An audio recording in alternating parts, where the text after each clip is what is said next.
Welcome, everybody. I'm Mark. And I'm Jeannie. We're the co-founders of Transformative Loving. And today we're going to talk about the gateway of forgiveness and doing our own personal work. Right. So there's not a lot of resources out there on how to actually forgive. And it's a pretty big topic. Yeah. But we're going to do our best to cover it in 10 minutes or less. So just a reminder, this is video number 4 in the Love Map series. And so here's the Love Map. And as you remember, last time we talked about the importance of doing your own personal work.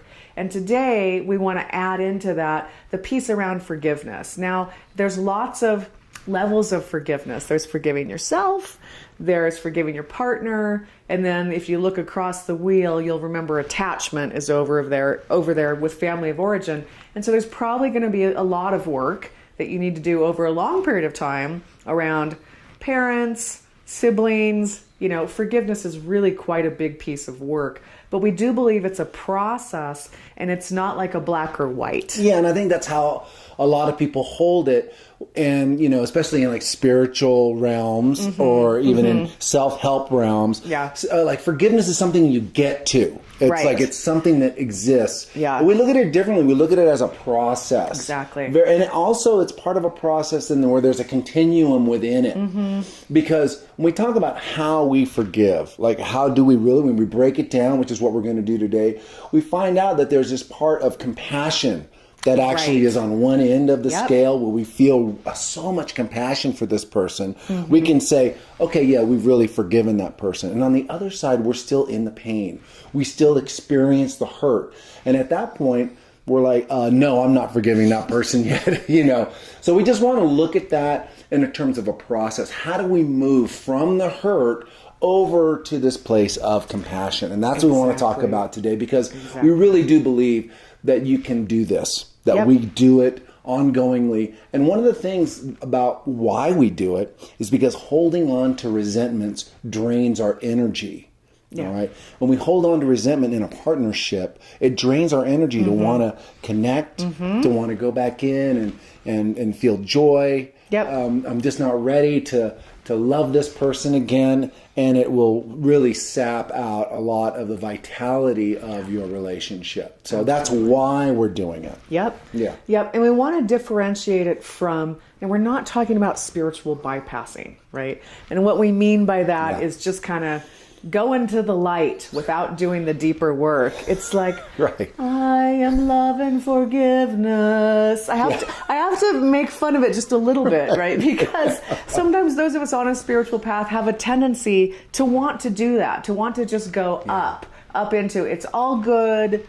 Let's forgive everybody, which, you know, we want to get there. We do, because it's so painful to be in the hurt. Yeah, exactly. So we have to dive in, and we're going to show you a little map here. And there's actually a yin-yang between going back and forth between your own emotions and your mental work in order to actually get to a place where you've done enough healing around the event that you can genuinely, from a place of having gone in and come out the other side, be in a place of forgiveness with your partner. Right. And that's what we're going to start to talk about right now, because again, we think of it as a process. There are steps that we're going to take, and it's fluid. So it's ongoing. And here's the thing. Small little hurts can resolve themselves quickly. Bigger betrayals are going to take some time. Longer periods of time.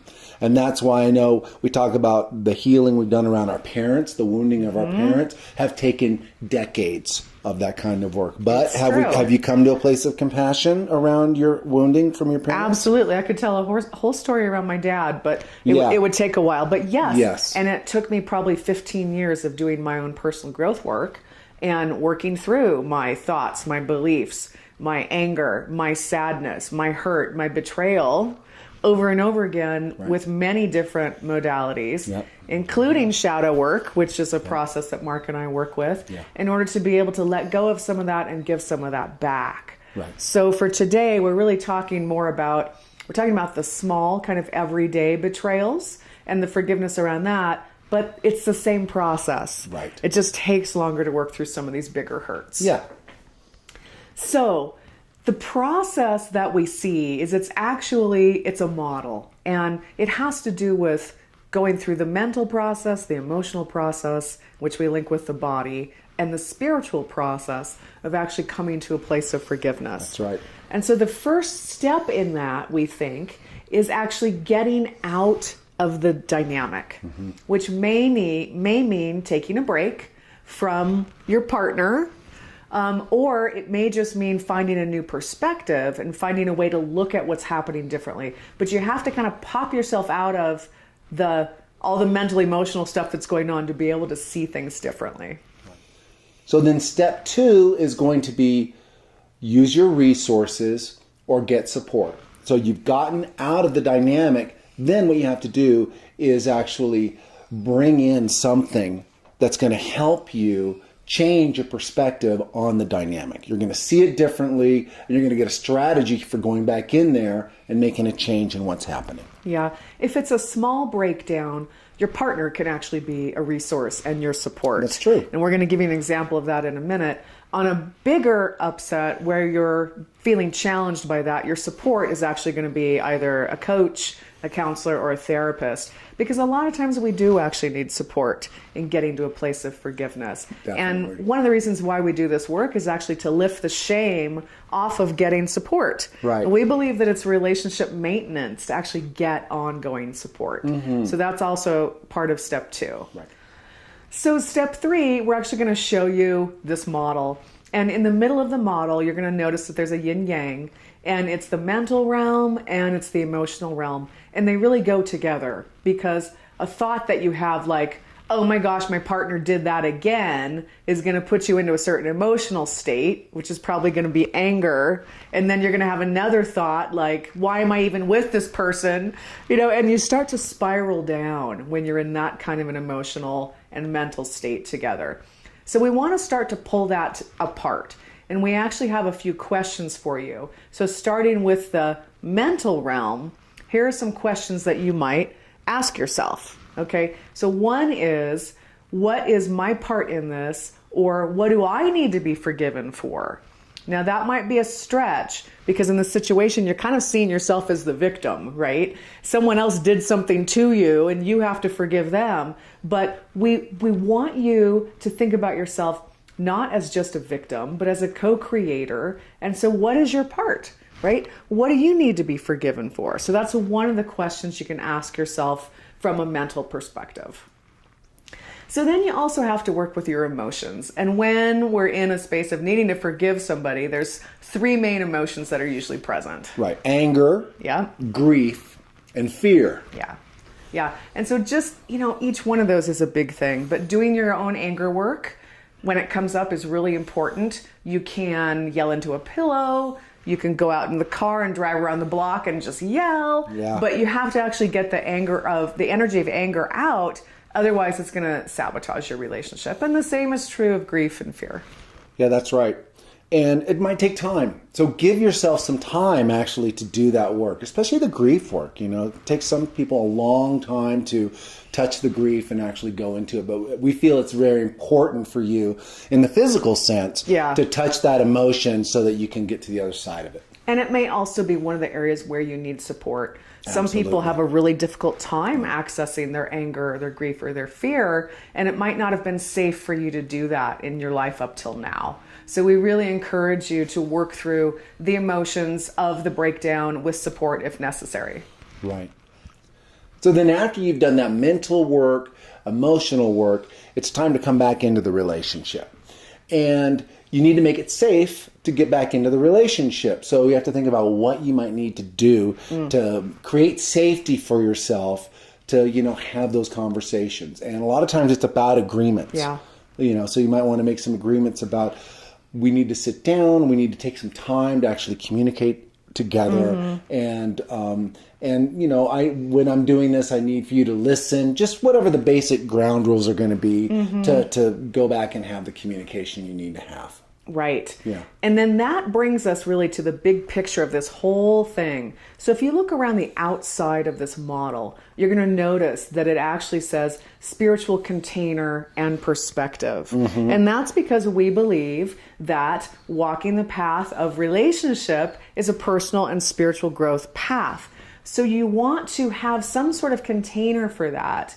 And one way to look at that is if you're married, you can actually look back to your marriage vows. Yeah, vows. Right? Because those are actually provide you a spiritual container for your relationship. And if you're not married, but you're in a committed relationship, you can still explore that question. What are our commitments to each other? What are our, vows, for lack of a better word? So one of the ones that Mark and I have is we open our hearts to love each other over and over again. Right. And that's one of the foundations of our marriage that brings us back to the container of it's all happening within the spiritual container where we've agreed to do our work together. Yeah. Now, we do want to make a caveat here that this idea of forgiveness, it's really not appropriate for people who are in a abusive relationship where there's actually domestic violence, and because there's a syndrome where you can forgive the perpetrator and perpetuate the domestic violence. So we want to make sure we're not talking about this type of forgiveness in here and going back into a place that you really can't make safe. Right. Yeah. And so if you are in an emotional or a physically abusive relationship, we recommend that you get support for yourself right away, and that it's not just about forgiving the person over and over again. So we're not talking about that situation. So we have a story that we'd like to share with you as an example of walking through these steps. So we're going to abbreviate this. We were in Sydney, Australia for one day of sightseeing. We'd put together this great itinerary of what we were going to do, which included a ferry ride under the bridge to look back and see the Sydney Opera House. As we were on the ferry, I noticed that if we got off at the first stop, we'd be able to walk back across the bridge. And so we only had like a couple of seconds because the ferry was pulling up. So I was all excited. I said, "Come on, Mark, let's get off the boat. We can walk across the bridge from here." And so I kind of drug us both off the boat. And when we got off the boat, I looked at him. I was all happy. And I looked at him and I could tell he was not happy. Right. I was not happy. So first step, get some perspective. I stopped everything. I said, hold on. I'm not happy. We're not walking. We're stopping. We're going to work this out. Step one. Step two, get some support or use a resource. I used a communication tool to talk about my feelings and my needs in that moment, right? And then the third step, working through the feelings and needs, the thoughts and emotions. And you were great because you were reflecting back and you just jumped right in to help me actually process all those thoughts and emotions. And as it turned out, it triggered in something really deep in my family of origin where I never had a lot of say-so. We moved around a lot and my mom would just take charge and just move us. And I built up a lot of resentment around that. So I was actually feeling a ton of resentment that was triggered from someone, not even her, not even my wife. It was my old family stuff. And then the next thing was, so what do I need to come back into feeling safe? And what are the agreements we need to make? And so I said, you need to check in with me. We need to make a plan. We need to stick with the damn plan from here on out for the rest of the day. And you said, okay, great, we'll do that. So we did. We made an agreement. We made a plan. And I just kind of calmly came back into a place of forgiveness and compassion for Jeannie, who was so excited on her day of sightseeing. But it was only after going through that process that I could really come to the place of understanding for Jeannie how excited she was and why she acted the way that she did. Yeah. And I just want to add one little piece, which is your partner can be the resource and the support person for you if they're not triggered, right? So in that example, I wasn't actually triggered. I know enough of Mark's history to get when he said, here's what this triggered for me. It triggered my whole family stuff around my mom making decisions and I never knew what was going on and I just got drug along. So I had enough compassion around Mark's history and wounding that I wasn't triggered because ultimately I knew even though I was the trigger, it wasn't ultimately about me. So that's when you can be a support for your partner is if you're not triggered in your own stuff. And that's important. Right.